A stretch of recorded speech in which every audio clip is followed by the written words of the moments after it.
सुखदेव जी बोले राजा परीक्षित, एक और विवाह हुआ ठाकुर जी का, वो भी ध्यान से सुन लो। एक सत्राजित नाम के राजा थे, उनके पास में एक स्मैंतक मणि थी। वो मणि बड़ी चमत्कारी थी, चमचमाती हुई मणि प्रतिदिन 8 भार सोना दिया करती थी। भगवान द्वारका के राजा बन गए तो भगवान ने खबर भेज दी, भैया एक काम करो, वो मणि तुम्हारे तो काम की है नहीं, हमें दे दो, हम उसका सदुपयोग करेंगे। राजा ने मना कर दिया, भगवान ने कुछ नहीं कहा।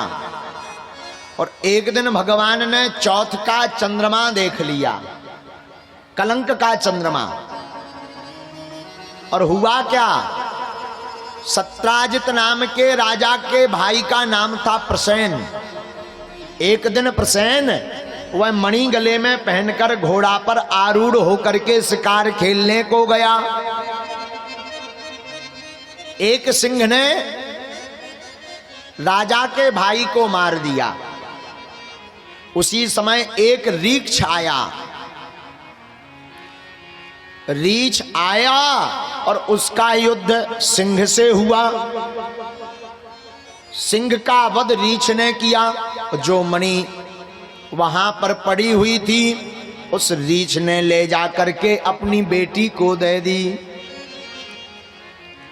कई दिनों तक जब राजा का भाई वापस नहीं लौटा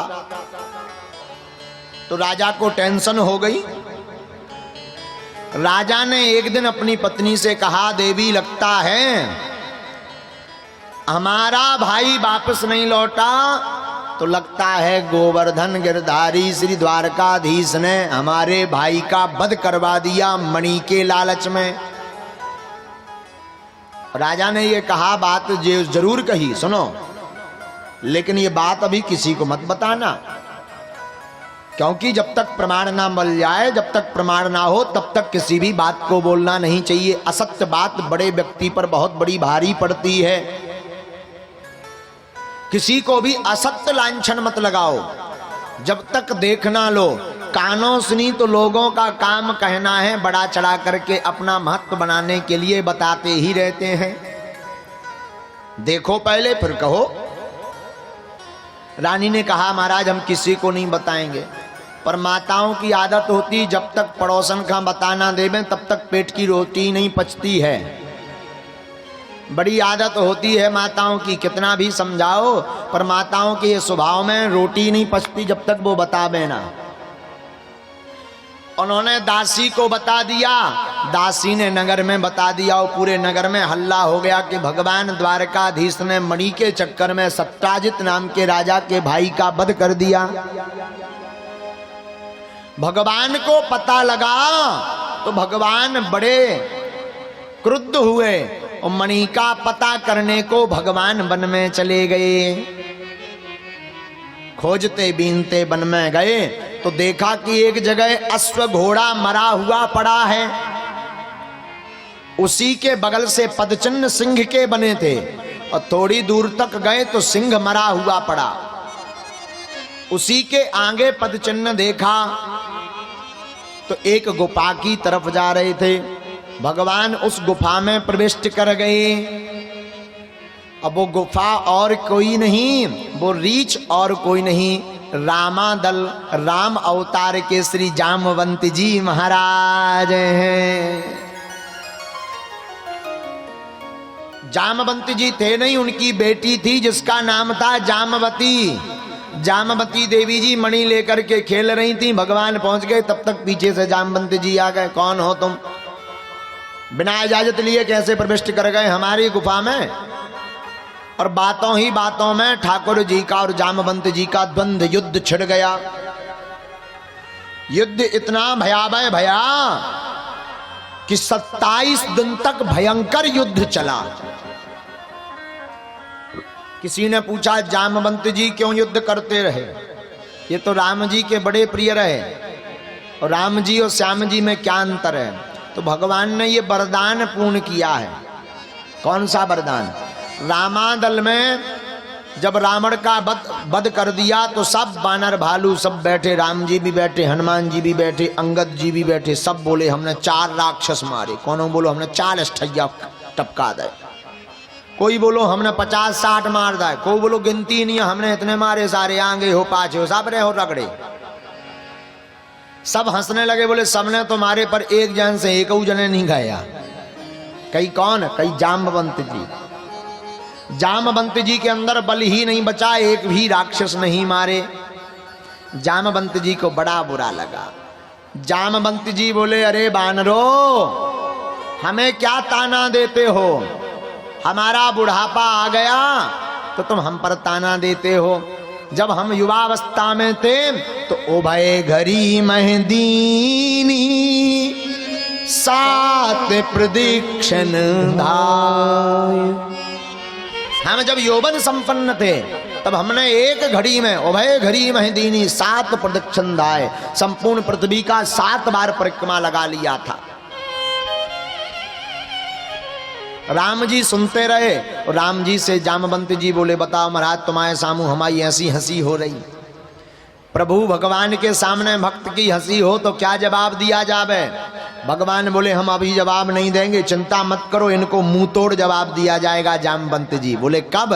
बोले अभी नहीं, जब द्वापर युग में हम कृष्ण अवतार लेकर के आवेंगे तब तुम हमसे 27 दिन रात तक लगातार युद्ध करोगे, तब इन्हें पता चलेगा कि अभी भी जामवंत जी इतने युग बीतने के बाद भी इतने बलवान हैं।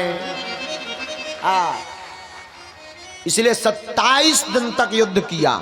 भगवान ने जामवंत जी की नस नस ढीली कर दी, सबरे बोल्ट खोल मारे दे घूक का।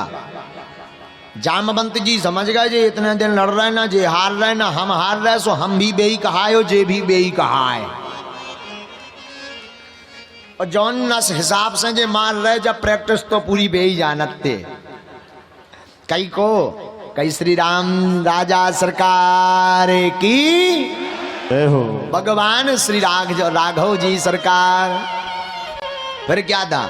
बोले महाराज अब ना मारो, हम समझ गए तुमको आओ। भगवान बोले बताओ को आए? बोले सरकार तुम बेई आओ जी ने रावण का वध करो तो। लेकिन महाराज अब तो समझ तो गई है, अब आई कैसी भाई, जा कृपा कर दे जाए, जो नहीं बताओ तो क्या आबी का यहाँ, हम तो इंतजार ही कर रहे थे कि प्रभु कब आए, अब आई का यहाँ भाई जो बताओ। भगवान बोले ऐसी ऐसी बात है, पूरी कथा बताई। जामवंत जी बोले महाराज और तो सब ठीक है, एक प्रश्न है आपके चरणों में। बोले हाँ। बोले तुलसी मस्तक तब नवे जब धनुष बाण हो। आपकी बांसुरिया का तो हमने कमाल के देख लिया, बड़ी खतरनाक है महाराज तुम्हारी बांसुरी की लीला। पहले बढ़िया हते को ना डांटते ना मारते, लक्ष्मण जी जब ज्यादा भर देते तब एक आध वे डांट देते, अब तो बड़े खतरनाक हो, आउ तनी सीधो वोल्टेज को करंट मारा।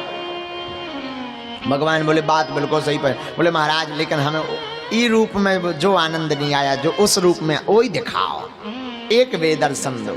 भगवान जामवंत जी पर कृपा करने के लिए धनुष बाण लेकर के प्रकट श्री राघव सरकार बन गए। आहा हा हा, राघव जी बने, कृपा की, फिर भगवान अपने स्वभाव रूप में आ गए। भगवान बोले भैया अब जब मणि दे दो। जामवंत जी बोले अब ऐसे नहीं मिल रही मणि, तो कैसे मिल है? महाराज एक काम करो, अगर तुम्हें जब मणि चाहने तो आपको जो है हमारी बेटी से विवाह करना पड़ेगा।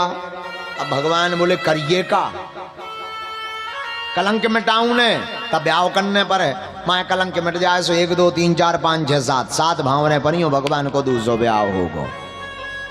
जामवती देवी के साथ में भगवान वापस आए, माए से मणि भी ले आए और घरबाई भी ले आए।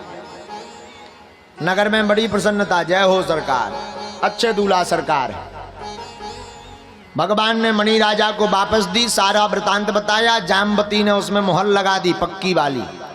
राजा बड़ा लज्जित हुआ, सत्राजित है, और मारे लज्जा के चरणों में गिर पड़ा। बोले महाराज अब हमें भी आप हम मुँह दिखावे लायक नहीं बचे, और अगर मुँह दिखावे लायक बच पावी तो एक ही उपाय है। भगवान बोले भैया बताओ क्या उपाय है? बोले हमारे भी एक बिटिया है, उसका नाम सत्यभामा है। उसे ऊके संगे आप ब्याह कर लो, अब जब मणि हम रखबो भी नहीं चाहिए, जा दहेज में हमसे ले लो। भगवान बोले बताओ, ये मणि ने 2 ब्याह करवा दे। यही मणि के चक्कर में 2 ब्याह हो गए। भगवान तीसरा विवाह सत्यभामा देवी के साथ करते हैं और सत्यभामा देवी के साथ करके मणि को लेते हैं।